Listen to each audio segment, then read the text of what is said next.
Let's meet a couple more individuals then who've come to join us at the museum this morning. I have Matthew Dietz with me and Jim Booth as well.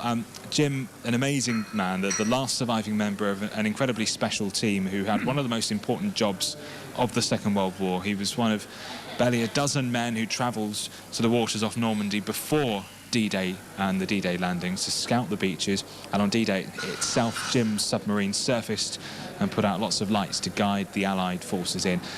Jim happens to know Matthew Dietz as well, who joins us at the museum. He's the chaplain at Taunton School, a former serviceman who served in Iraq before becoming ordained as well. Gentlemen, good morning. Well, good morning to you. Good morning to you. Long introduction, wasn't it, Jim? It's good stuff. It's a good story there, isn't it? Yeah. How do you know each other then? So I'm the new chaplain at Taunton School. Started in September last year. And on a Thursday morning, the little pre-prep children come into chapel for their chapel service.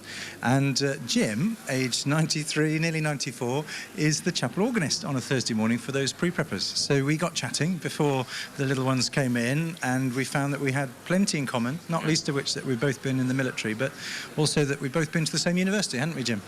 Indeed, yes, that's Cambridge and Trinity, actually. The other thing, by the way, we had in common is we both sing. Oh, we do? We met originally, of course, in Taunton Choral Society, didn't we? Yes. Where we were rehearsing Messiah, I think, if I'm correctly. Yes, that's how we met. Yes, I also went up to Cambridge at the beginning of the war, but it was in 1939, and as a young man then, I couldn't face 3 years, so I joined the Navy as an ordinary seaman. That's how I started in the Navy, and I served in the Navy right through the war and afterwards. We could spend a whole the programme's 3 hours long. We could spend 3 hours talking about your experience in the Second World War. We won't do that, Jim, because there's not enough time, unfortunately. But your war story was incredible. I know that it seems to me, it's always struck me when I've heard you speak, you're very keen to tell people about what happened. You're happy to talk about it. Why is it that you're happy to explain your memories?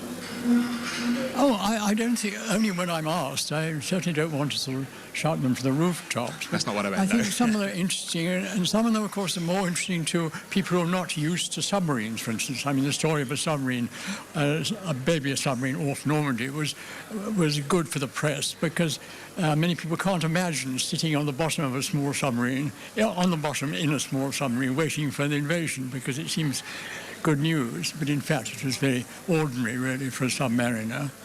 But no, well, I suppose it is nice to remember the war, and I suppose the young do. The young are interested. I find my grandchildren are interested now in the past, and particularly in war stories, so I'm delighted to tell them. Do you find that the case at Taunton School, Matthew? Yeah, absolutely. I mean, from the youngest pupils who listen to Jim playing the organ and who sing along with him playing the piano to the senior school pupils, I think there's a real interest at the moment, particularly with the 70 years since VE Day, in what happened. And I think, I mean, I'm a younger, obviously, man than Jim, but what I notice and what I think the youngsters notice in Jim's generation is just this absolute humility about they did the most incredible things in their duty for their country and for the service, but they just talk about it in such a matter-of-fact way. I was listening as I drove in this morning to somebody who liberated a village in Holland. I think you were talking to earlier. That was Fred. Yeah. That was Fred, and just the way he said, yeah, well, we were just the second regiment to go in, and there was another regiment that went in before us. It's just the humility is something that our generation and the next generation can learn a lot from Jim's. What do you think of what they've done at the museum? Have you managed to see the exhibition yet, Jim? I haven't seen this new film. Turned out to be lovely to see, but the actual museum is one of this world. Wonderful museum. It's the exhibition itself is. Have you been to the room where the exhibition is? Have you seen the War Stories exhibition? No, I haven't. Okay, yet. No, well you must make sure. Yes. You must make sure you do later because it's. I don't know if you've seen it yet. Have you? No, I haven't. But it's something that perhaps the school children should come and see as well.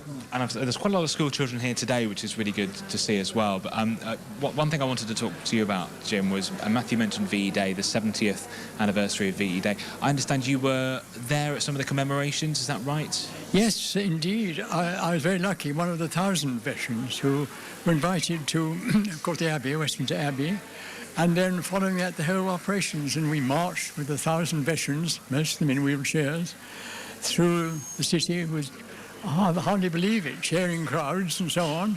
And then through Horse Guards Parade, where we had the red arrows, I remember seeing right underneath me as they passed, into Green Park, and the British Legion had laid on a wonderful sort of lunch in an enormous marquee thing, and where all the people, including Prince Charles and so on, were going round all the tables of veterans and talking to them, and I spoke to him again and so on.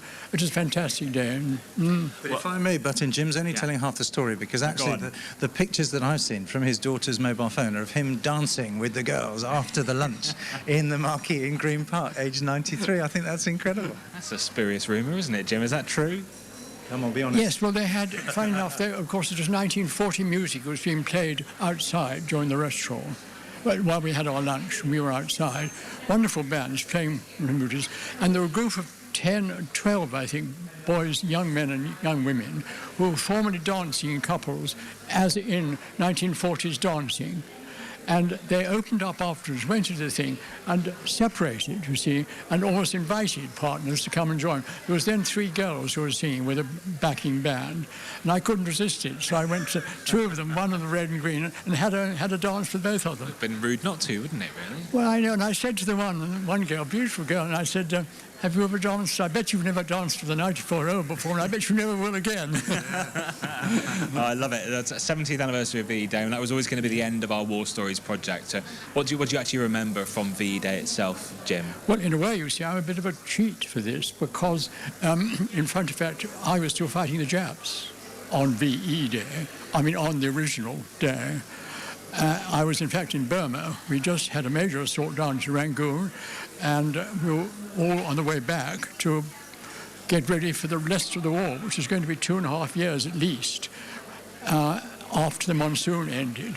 So I was very much in a ship, in point of fact, coming back with Japanese submarines around. We were in war footing. Well, I think it's really important that you mention that, because it's crucial to say VE Day obviously was not the end of the war. I mean, my granddad served in Burma and wasn't home until 46.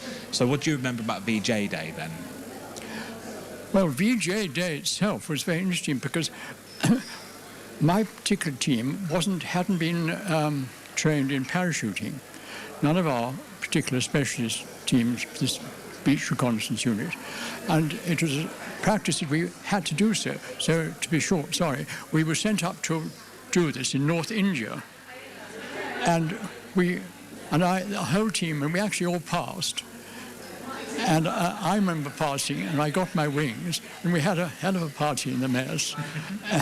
And I was running off the top of the bar, doing the jump at the end of it, and I jumped off to do the roll-over thing, and I broke an ankle. But the same day, the bomb was announced, so war was over. How did you feel knowing that it had come to an end? It was totally shattering, because it changed one's whole... You know, I mean, I've been at war in service since leaving school in my whole working life.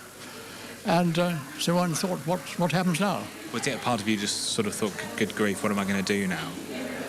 Yes, of course, it was good news, but everyone wanted to know what happens now, I think. Yeah.